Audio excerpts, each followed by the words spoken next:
तस्मै श्री गुरुवे नमः। विष्णुपदाय कृष्णपृष्ठाय भूतले श्रीमते भक्तिवेदांत स्वामिनिति नामिने नमस्ते सरस्वती देवे गौरवक्षुरुन्मिलितं येन तस्मै पश्यतु देशधारिणे श्री कृष्ण चैतन्य प्रभु नित्यानंद श्री अद्वैत गदाधर शिवासदि गौर भक्तवृंद हरे कृष्ण कृष्ण कृष्ण हरे हरे हरे राम राम राम हरे हरे। श्री प्रभुपाद की जय, समित भक्तवृंद की जय।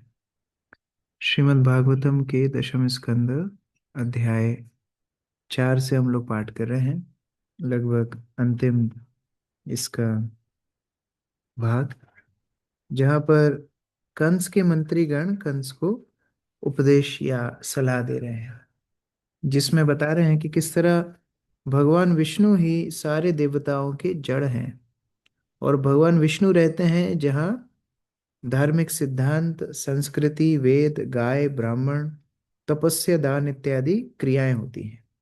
तो इसीलिए सारे ब्राह्मणों को, गायों को, साधुओं को मारने का निश्चय करते हैं। श्लोक संख्या 41।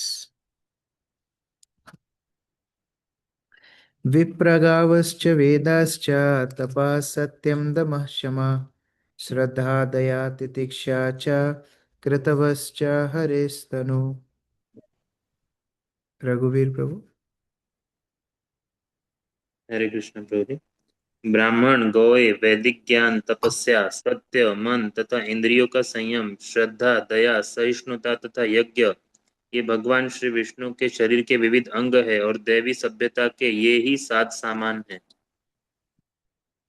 यहाँ पर अलग अलग अंग बता रहे हैं। भगवान के शरीर के अंग क्या हैं? ब्राह्मण, जैसे पुरुषोत्तम में भी आता है, ब्राह्मण भगवान का मुख है और ब्राह्मणों के माध्यम से भगवान भोजन करते हैं, ऐसा भी उल्लेख आता है। तो वैष्णवों को जब हम प्रसाद सेवा करते हैं, वास्तव में भगवान उससे प्रसन्न होते हैं। गाय, वैदिक ज्ञान अर्थात वेद, तपस्या, सत्य, मन और इंद्रियों का संयम अर्थात जितेंद्रिया, श्रद्धा, दया, सहिष्णुता, यज्ञ, ये सब जो अ, दिव्य गुण हैं, ये सारे गुण भगवान के दिव्य शरीर के ही अंग हैं। तात्पर्य दिव्य माली माता जी।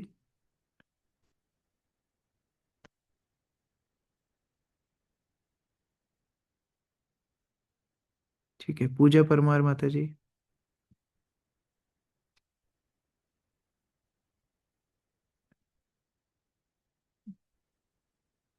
अनम्यूट नहीं कर पा रहे हैं शायद। ठीक है, पायल व्यास माता जी।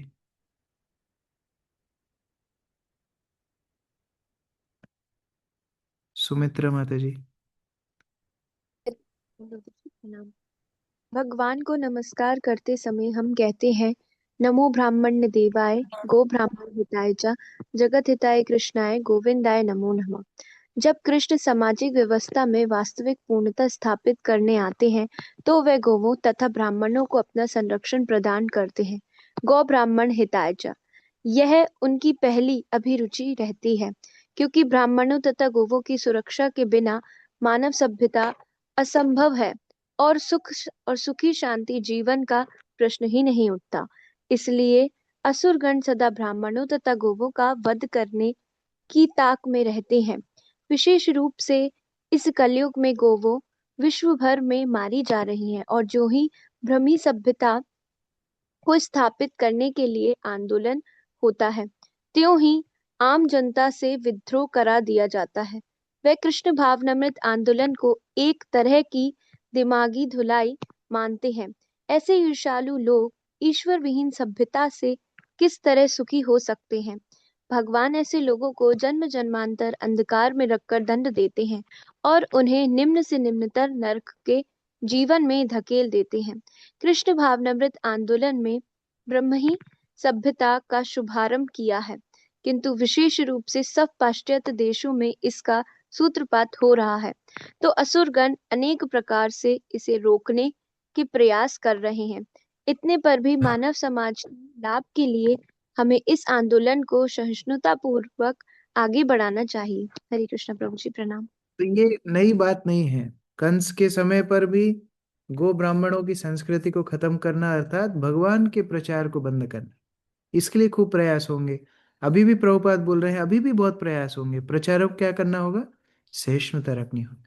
सहिष्णुता पूर्वक अगर प्रचार कार्य को आगे रखेंगे तो भगवान जरूर भक्तों की मदद करेंगे। उसी प्रकार से यहाँ पर साधुओं के ऊपर बहुत अत्याचार करने के लिए ये लोग प्रयास करेंगे, लेकिन भगवान की प्रतीक्षा में साधु लोग सब सहन करेंगे। सही सर्वसुराध्यक्षो यसुर द्विगुहाश्रया तन्मूला देवता सर्वा सरेश्वरा सा चतुर्मुखा अयं वै तद्धुपायो यद ऋषीणां विहिंसनम्। जगदानंद प्रभु। हरे कृष्ण प्रभु जी। प्रत्येक व्यक्ति के हृदय में वास करने वाले परमात्मा स्वरूप भगवान श्री विष्णु असुरों के परम शत्रु है और इसीलिए वे सुरुद्र कहलाते हैं। वे सारे देवताओं के अगुआ है, क्योंकि शिव जी तथा ब्रह्मा जी समेत सारे देवता उन्हीं के संरक्षण में रह रहे हैं। बड़े बड़े ऋषि साधु तथा वैष्णव भी उन्हीं पर आश्रित रहते हैं। अतः वैष्णवों का उद्दीटन करना ही श्री विष्णु को मारने का एकमात्र उपाय है। हरे कृष्ण प्रभु। ज्ञान पूरा अच्छा है, लास्ट लाइन में आके कचरा कर दिया। पूरा तो अच्छा बोला कि हाँ भगवान ही सभी देवताओं के, बड़े बड़े ऋषि साधु सब उन पर आश्रित है, सब है। इसलिए क्या करना है? वैष्णवों को मारो, परेशान करो, तब विष्णु अपने आप मर जाएंगे। एक तरह से असुरों को भी मालूम है कि भगवान वैष्णव को कितना प्रेम करते हैं। ये एक तरह से भगवान का गुणगान ही है, क्योंकि कोई भी वचन भगवान के तिरस्कार में निकल ही नहीं सकता, क्योंकि बोलने की शक्ति आती है सरस्वती से, और माता सरस्वती भगवान की दासी हैं, सेविका हैं। तो कभी भी कोई अक्षर, कोई शब्द ऐसा निकल ही नहीं सकता जो भगवान का तिरस्कार हो, भगवान की निंदा हो। वास्तव में गुणगान ही है।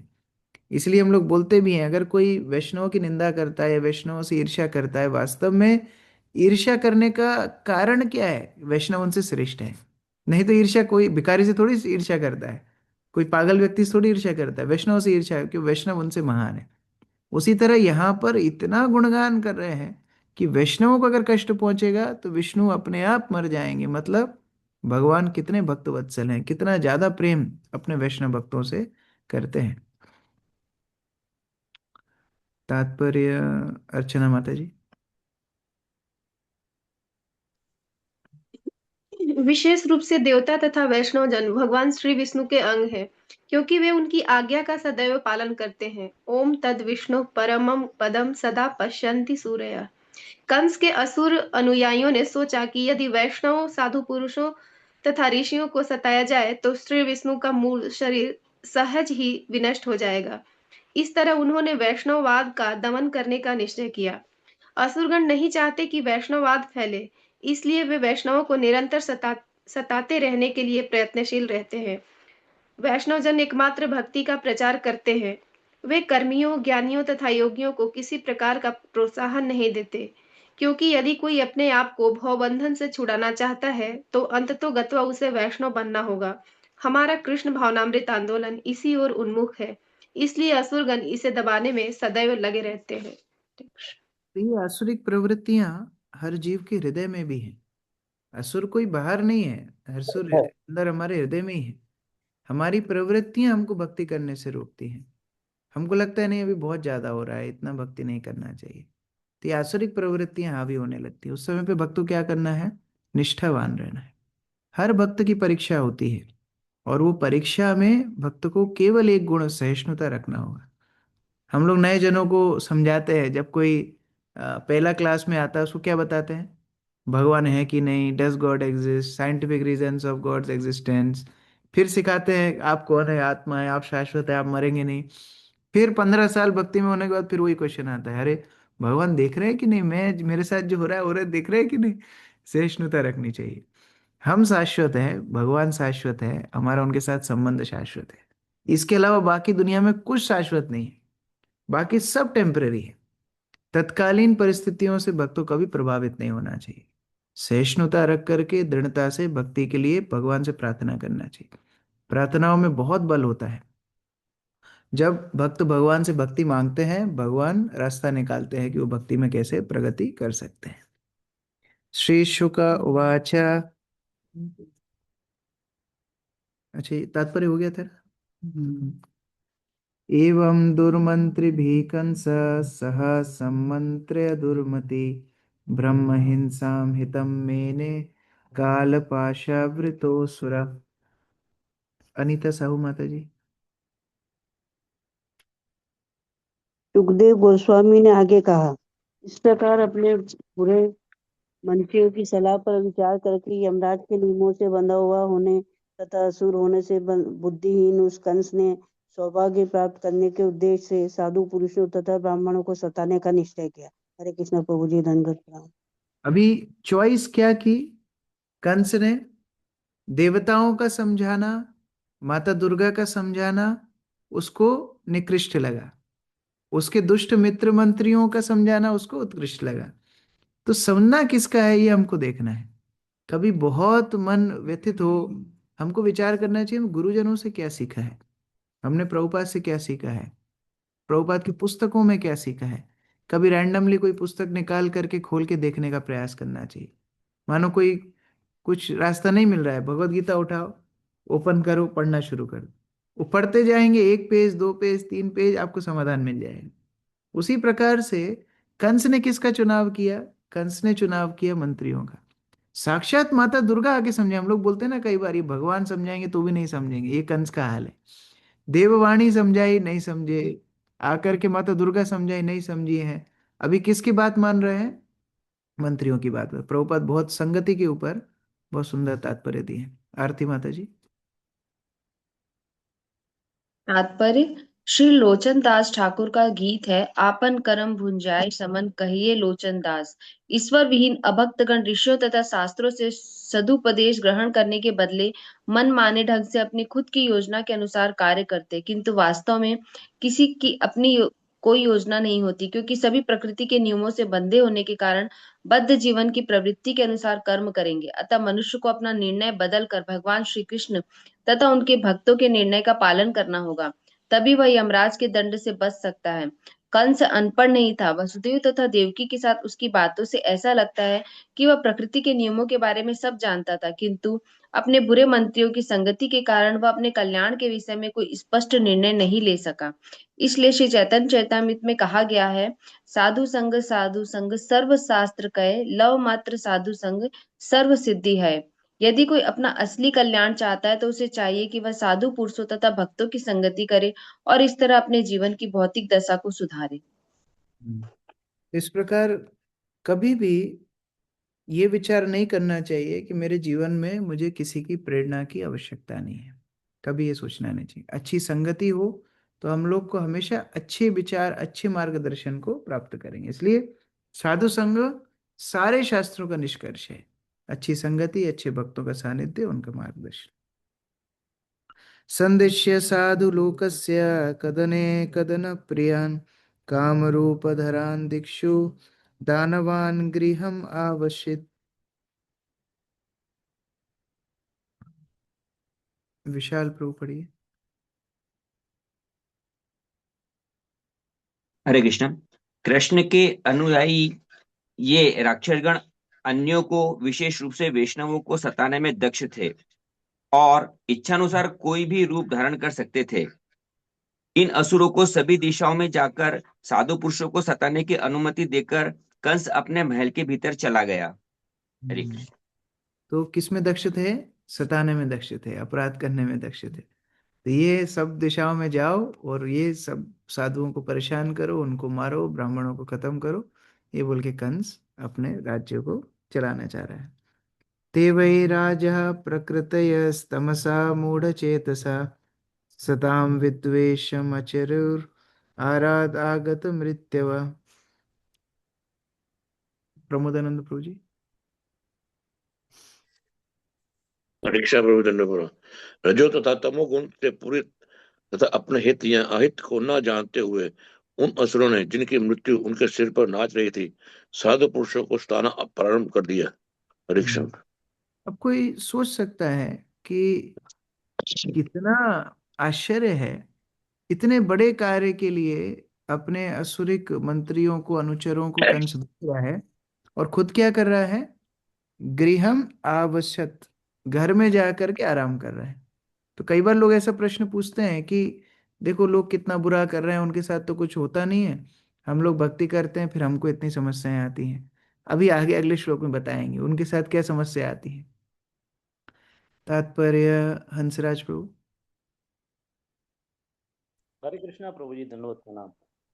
तात्पर्य, जैसा कि श्रीमद् भगवद गीता 2.13 में कहा गया है, देहे देहिनोस्मिनं यथा देहम कौमारम यौवनम जरा तथा देहांत प्राप्ति धीरस्त्र न मोहयति।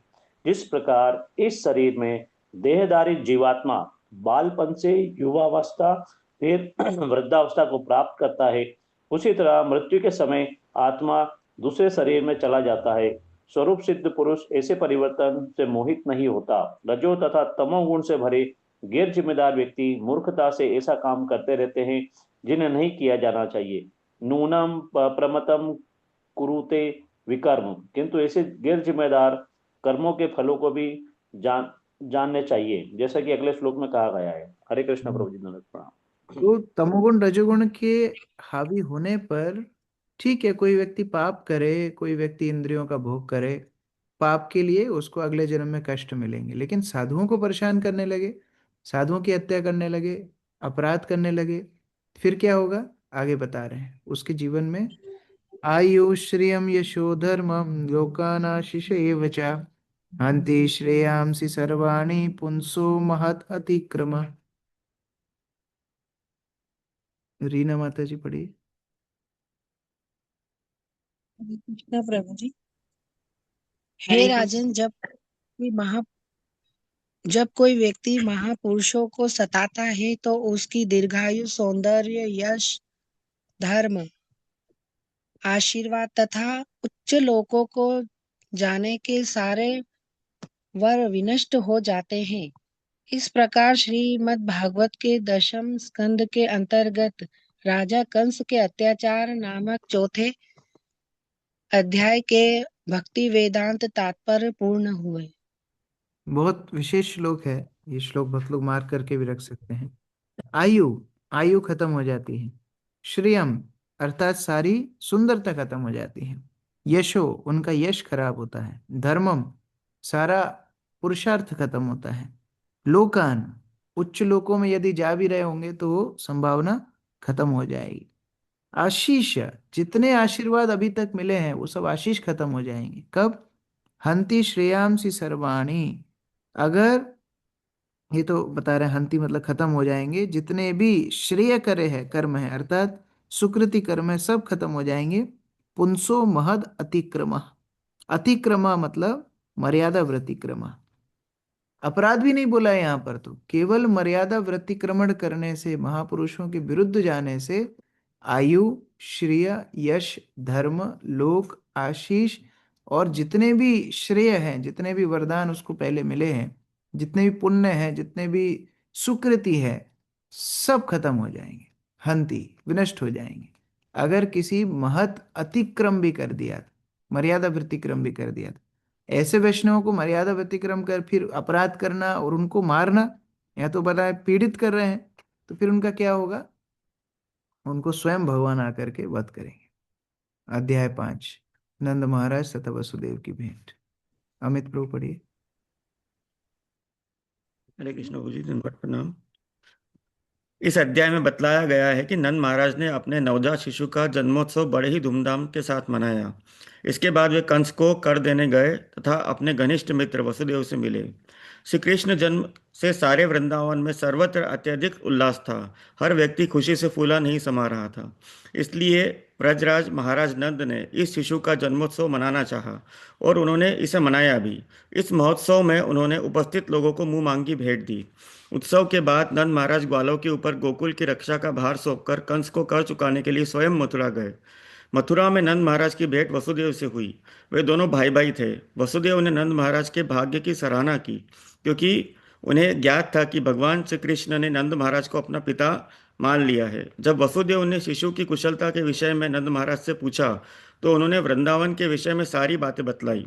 वसुदेव यह सुनकर अत्यंत प्रसन्न हुए। यद्यपि कंस द्वारा देवकी के अनेक शिशुओं के मारे जाने का शोक भी उन्होंने व्यक्त किया। नंद महाराज ने वसुदेव को यह कहकर ढाढ़स बंधाया कि हर कार्य प्रारब्ध के अनुसार होता है, अतः जो इसे जानता है वह दुखी नहीं होता। वसुदेव को गोकुल में अनेक उत्पातों की आशंका थी, इसलिए उन्होंने नंद महाराज को सलाह दी कि वे मथुरा में अधिक न रुकें, अपितु जितनी जल्दी हो सके वृंदावन लौट जाएं। इस प्रकार नंद महाराज ने वसुदेव से विदा ली और ग्वालों समेत अपनी अपनी बैलगाड़ियों में चढ़कर वृंदावन लौट आए। हरे कृष्ण। ये अध्याय 5 में नंदोत्सव और नंद महाराज की वसुदेव से भेंट का उल्लेख हो रहा है। सुखदेव गोस्वामी बता रहे हैं, अभी मथुरा में तो जो चल रहा था, जो गोकुल में क्या था वो वर्णन कर रहे हैं। श्री शुक उवाच नंदस्तु आत्मज उत्पन्ने जातहलाद महामनः आयुः विप्रान् वेदज्ञान स्नातः सुचिरलंकृता वाचयित्वा स्वस्तियनां जातकर्मात्मजस्य वै कारयम् आस विधिवत् पितृदेवार्चनं तथा। हरिओम प्रभु।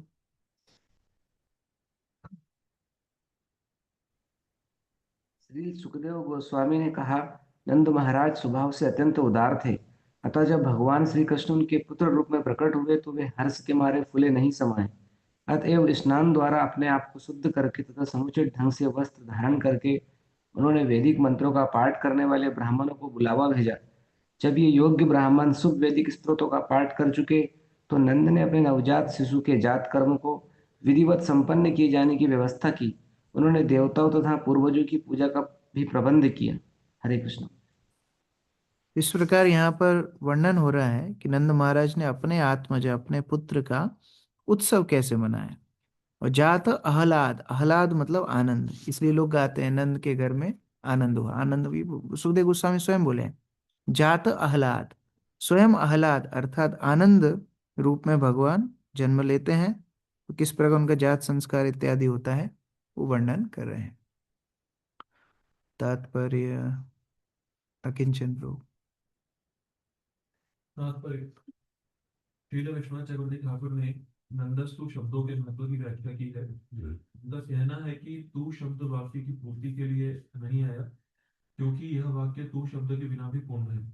अतः तू का प्रयोग किसी भिन्न प्रयोजन से किया गया है। यद्यपि कृष्ण देव की पुत्र के रूप में उत्पन्न हुए, किंतु वसुदेव तथा देव की जात कर्म का आनंद नहीं उठा पाए थे। उल्टे इसका आनंद लिया नंद महाराज ने, जैसा कि यहाँ बताया गया है, नंदस्तु आत्मा उत्पन्ने जाता ह्रादो महामनः।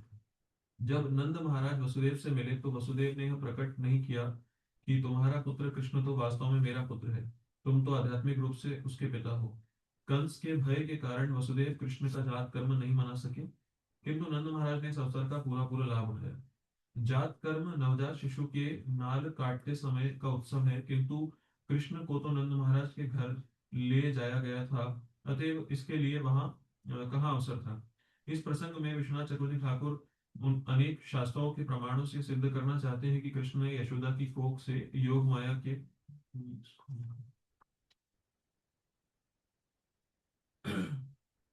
के पहले ही जन्म ले लिया था, इसलिए योग माया उनकी छोटी बहन कही जाती है। भले ही नाल काटने के बारे में कुछ शंकाएं हो और भले ही कृष्ण का नाल न काटा गया हो, किंतु जब भगवान प्रकट होते हैं तो ऐसी घटनाएं यथार्थ मानी जाती है। कृष्ण ब्रह्मा के नथुनों से वराहदेव के रूप में प्रकट होते हैं, तो ऐसी घटना तो ब्रह्मा को वराहदेव का पिता कहा जाता है। कारायाम आस विधिवत शब्द भी महत्वपूर्ण है। पुत्र जन्म के हर्षातिरेक के कारण नंद महाराज ने देखा ही नहीं कि पुत्र का नाल कटा अथवा नहीं। इस तरह उन्होंने बड़ी धूमधाम से उत्सव मनाया। कुछ विद्वानों के अनुसार कृष्ण वास्तव में यशोदा के पुत्र के रूप में उत्पन्न हुए थे। जो भी हो, हम इस पछड़े में न पढ़कर यह मान सकते हैं कि नंद महाराज द्वारा कृष्ण के जन्म पर किया गया यह उत्सव उचित था, इसलिए यह उत्सव हर जगह नंदोत्सव कहलाता।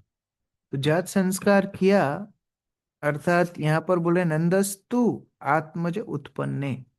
वास्तव में पिता कौन है? नंद महाराज। तू मतलब पिता, तो बोलते हैं ना, तो मतलब स्पष्टीकरण है। इंडीड कौन है? नंद महाराज। तो जो कई बार लोग प्रश्न पूछ सकते हैं, तो फिर वसुदेव ने वहां काटा था क्या, तो यहाँ कैसे काटा? प्रभुपाद बोले पचड़े में पड़ो मत, मजे उठाओ। नंद महाराज ने कृष्ण का उत्सव बनाया, विधिवत बनाया, सभी ब्राह्मणों को बुलाया और आगे बहुत सुंदर व्याख्यान है किस तरह नंद महाराज ने नंदोत्सव बनाया, लेकिन उनको कृष्ण की चिंता हो गई और कृष्ण के सुरक्षा के लिए नंद महाराज कर देने के लिए कंस के पास गए और उसी बहाने वसुदेव को मिले। हमने पढ़ा तो था ही कि कैसे वसुदेव को थोड़ा रिलैक्स कर दिया था कंस ने। जब दुर्गा माता बताती हैं कि आपका काल ने जन्म कहीं और ले चुके हैं, तो वसुदेव को थोड़ा रिलैक्स कर दिया था।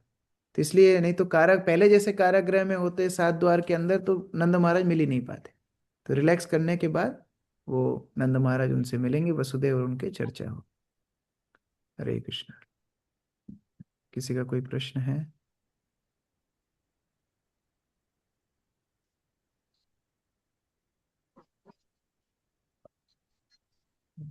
वसंत प्रभु। हरे कृष्णा प्रभु जी, धन्यवाद, प्रणाम प्रभु जी। जैसे कई बार देखते हैं, जैसे कंस का तो यहाँ पे अपने अनुयायियों को भेजे कि ब्राह्मण वैष्णवों को सताने के लिए। अभी भी हम देखते हैं कि कई ऐसे हैं जो जब कोई प्रचार करने जाते हैं या कई जगह वैष्णवों को मारने का प्रयास करते हैं या मंदिर तोड़ने का। तो प्रभु जी, जो उस टाइम जिस ब्राह्मण को सताया जा रहा है या फिर तो या जो वैष्णवों को सताया जा रहा है, तो उस वैष्णव का क्या हम बोल सकते हैं कि पास्ट कर्म है या उनके भक्ति में कोई है, या भगवान किस तरह से मतलब उनको जो कष्ट मिल रहा है उसका क्या कारण हो सकता है? जिस हरे दिन कृष्ण। भक्त भगवान के आश्रय में आने की इच्छा मात्र करता है, उसके ऊपर कर्म का अधिकार नहीं रह जाता। उसके ऊपर अब जो भी हो रहा है भगवान की इच्छा से हो रहा है।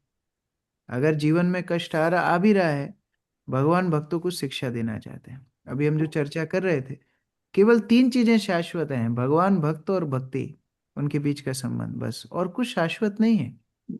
ये सब जो सिचुएशन है टेम्परेरी सिचुएशन है। अभी क्या कष्ट आएंगे, बांग्लादेश में भक्तों को जला रहे हैं, तो हमारे जीवन में क्या कष्ट है? तो हम लोग विचार नहीं कर सकते भक्तों के साथ कितनी, और ये आज से नहीं है, यह करोड़ों युगों युगों से चल रहा है, यहाँ पर भी हम देख रहे हैं।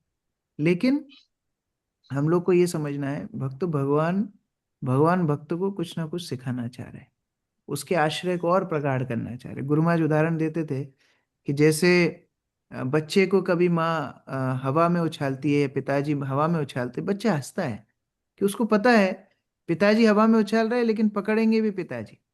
उसी तरह भक्त कभी भी बाह्य दृष्टि से अपने दुख का विचार नहीं करता, वही सोचता है भगवान मुझे क्या सिखाना चाह रहे हैं, वो दृष्टि से देखना है। लेकिन भगवान क्या देखते हैं? भगवान देखते हैं मेरे भक्त को सता कौन रहा है, तो फिर उसको भी भगवान दंड भी देते हैं। तो इसलिए भक्ति में बहुत गंभीर भक्त को रहना चाहिए। एक बात, हमारी वजह से किसी को कष्ट ना हो, हमारी वजह से विशेषता किसी भक्त को कष्ट ना पहुंचे, ये ध्यान रखना है। और दूसरा, हमारी भक्ति में यदि कष्ट आ रहे हैं, ये देखना चाहिए कि भगवान हमें क्या सिखाना चाहिए। पात्र कोई भी हो सकता है कष्ट देने वाला, उसको गंभीरता से नहीं लेना चाहिए, लेकिन उसमें से शिक्षा लेनी चाहिए। Thank you so much. Brajesh प्रभु। हरे कृष्ण प्रभु जी, दंडवत प्रणाम। प्रभु जी, मैक्सिमम समस्याओं की जड़ जो है वाणी है, वाणी। तो वाणी को कंट्रोल कैसे किया जाए? क्योंकि कभी कभी ऐसी सर्कमस्टांसेस पैदा हो जाते हैं जहाँ पे बोलना, थोड़ा सा बोलना वैसा हो जाता है गलत, जिससे सामने वाले को दुख हो जाता है, तो उसको कंट्रोल कैसे करें? इसका उत्तर मिले तो मुझे भी बताना। सबकी समस्या है। वाचो वेगम मनसा क्रोध। वाचो वेगम बहुत मुश्किल है कंट्रोल करने के लिए, और वहीं से सारी समस्याएं शुरू होती है। आप सही बोल रहे हैं, अपराध की जड़ भी वाणी है। बोलते बोलते हम कुछ बोल जाते हैं, भक्तों को मन में कष्ट लग जाता है। तो इसलिए प्रयास करना चाहिए जितना ज्यादा भगवान के संबंधित बात हो उतनी बात हो, और अनर्गल बातचीत कम से कम हो। क्योंकि जहाँ प्रजल्प शुरू होता है, फिर अपराध शुरू होते हैं, और जहाँ फिर अपराध शुरू होंगे, धीरे धीरे धीरे वो अपराध वाचिक से शारीरिक स्तर पे भी आ जाएंगे। तो इसलिए बहुत ध्यान रखना चाहिए कि जहाँ जरूरत नहीं है ना ही बोलें तो अच्छा। ठीक है। हरे कृष्ण प्रभु। आराधना माता जी। हरे कृष्णा प्रभु जी, धन्यवाद प्रणाम। प्रभु जी, जैसे कंस ने मंत्रियों को आदेश दिया कि वैष्णव को सताने का, तो प्रभु जी जैसे कि कंस ने दिया है उनको ऑर्डर, पर जो मंत्रियों को भी इसका फल मिलेगा कि उनको तो मंत्रियों ने ऑर्डर तो दिया कि भड़काया, उनके अंडर में। मंत्रियों ने तो पहले भड़काया, उनको तो पहले पिटाई पड़नी चाहिए। और नहीं प्रभु दूसरी जी बात, मंत्री हैं और जी जी जी नहीं, और दूसरी बात, किस क्रिया को किस उद्देश्य से किया जाता है वो महत्वपूर्ण है। हमने 2 क्लास पहले चर्चा भी की थी। मंत्रियों को ये चिंता थी कि अगर कंस सदय हो गया तो हम लोग की इंद्रिय भोग रुक जाएगा। वो भी कोई दूध के धुले नहीं थे, लेकिन उन्हीं मंत्रियों में अक्रूर भी है। अक्रूर तो नहीं गए बच्चों को मारने के लिए, अक्रूर तो नहीं गए ब्राह्मणों को मारने के लिए, वो सहन करते रहे, वो वहीं पर रह गए। उन्हीं उन्हीं मथुरा वासियों में से सुदामा मालाकार भी है। उनको भी कंस ने बोला अभी मेरे लिए माला बनाना पड़ेगा, उसने माला बनाना बंद कर दिया, लेकिन कंस के बात को माना नहीं। तो उसी प्रकार से प्रहलाद भी है। हिरण्यकशिपु ने बोला मेरा भजन करो, किया नहीं, विद्वेष नहीं किया, असम्मान नहीं किया, अभद्र व्यवहार नहीं किया, लेकिन गलत बात मानी भी नहीं। तो उस तरह से थोड़ी दृढ़ता भक्ति में रहनी चाहिए। सहिष्णुता तो है, दृढ़ता भी रहनी चाहिए। श्रीदेवी थैंक यू माता प्रभु जी, जी। हरे कृष्ण। आप देख लीजिए, अरे हम लोग ये मंगल पांडे की कहानी सुनते हैं। वो ब्राह्मण लोगों को ने ब्रिटिश रेजिमेंट में ये किया था, सोल्जर्स बनाया था।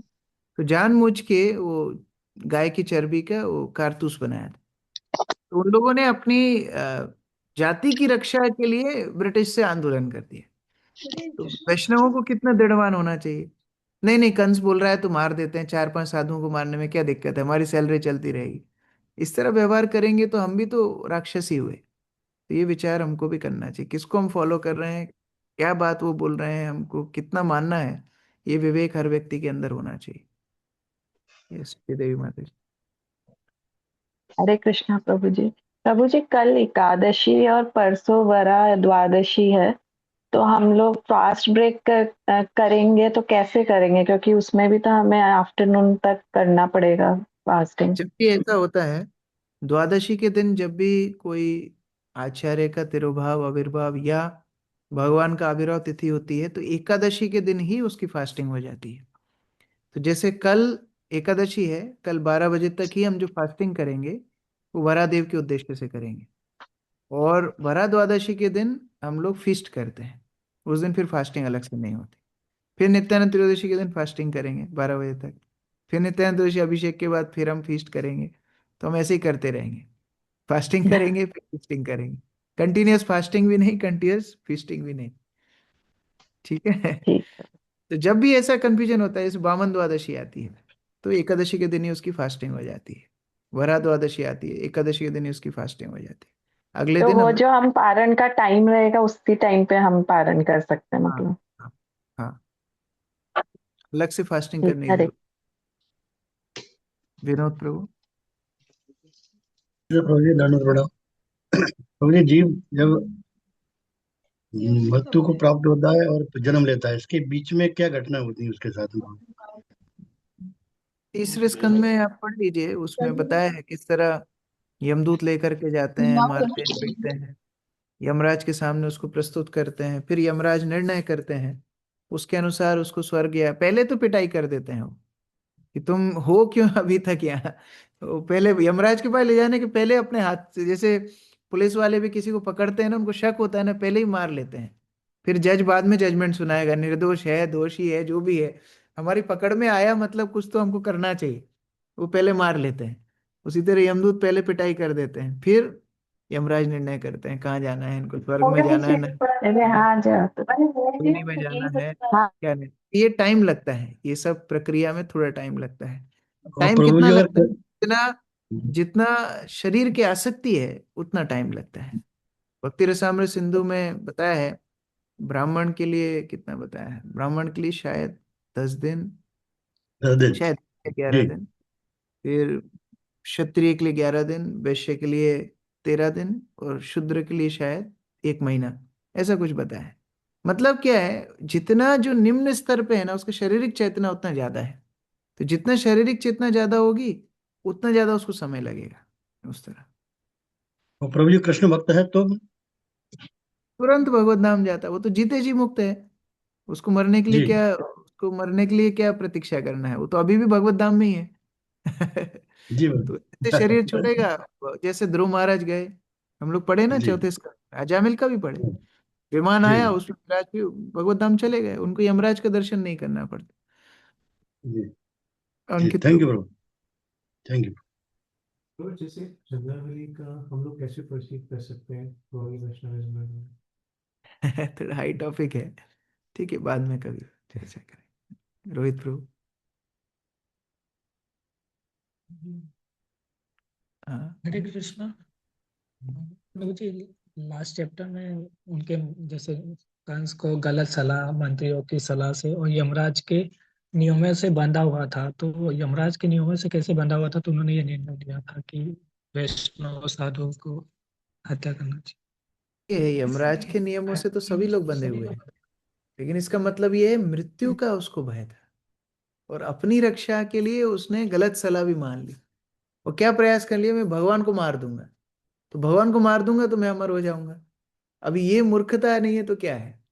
तो क्यों मान लिया कि मेरी मेरी मृत्यु ना हो, वो वहां पर विचार है। स्पेसिफिक कुछ लॉ स्टेटस यमराज के ऊपर सभी के ऊपर जो वही है से।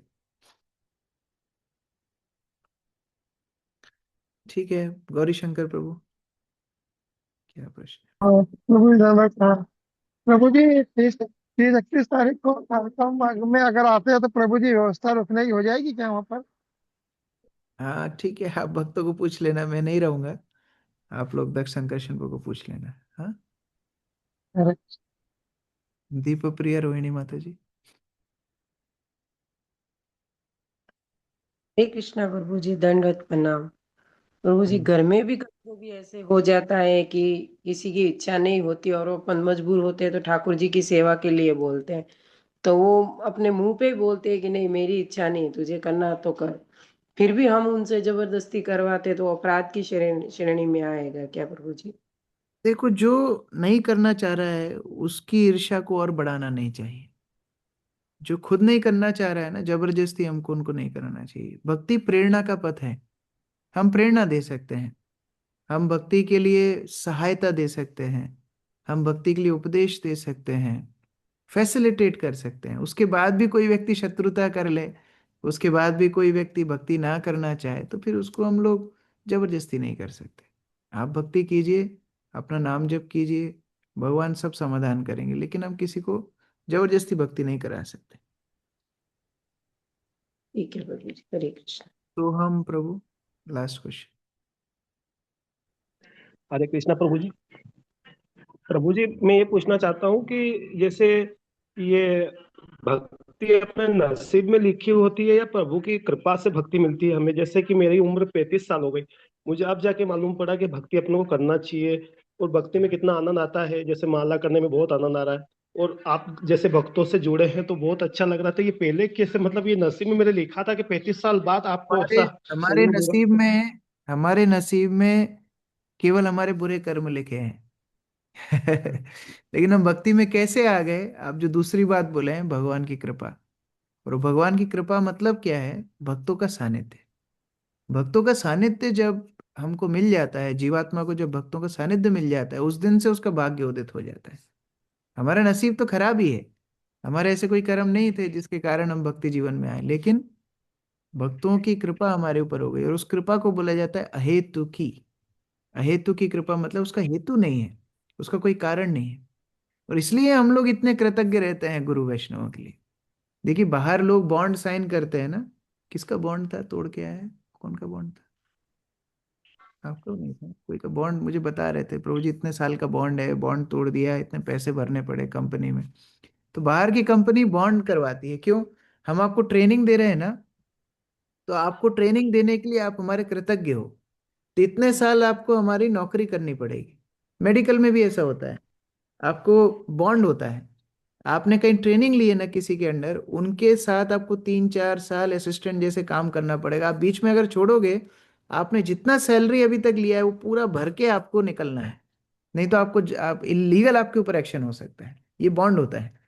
अभी भक्ति में बॉन्ड क्या होता है?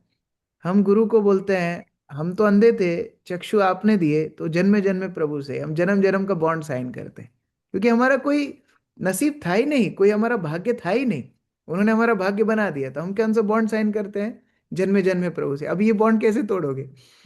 कौन सी पेनल्टी दे के बॉन्ड टूटेगा? नहीं टूटेगा, कभी नहीं टूटेगा। ये जीवन भर जन्म जन्म तक शिष्य गुरु का वैष्णव का ऋणी होते हैं, सेवा करते हैं। ठीक है, प्रभुपाद की जय, समवेत भक्त वृंद की जय।